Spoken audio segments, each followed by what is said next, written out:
Hi friends, అందరికీ సంక్రాంతి శుభాకాంక్షలు. ఈరోజు మా స్కూల్లో ముగ్గులు పోటీలు జరిగినాయి. దాంట్లో నేను కూడా పాల్గొన్నాను. దాంట్లో నాకు ఫస్ట్ ప్రైజ్ వచ్చింది. ఆ ముగ్గు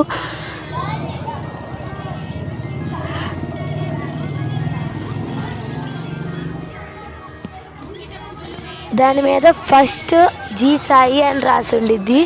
ఏదో కనిపెట్టండి చూద్దాం.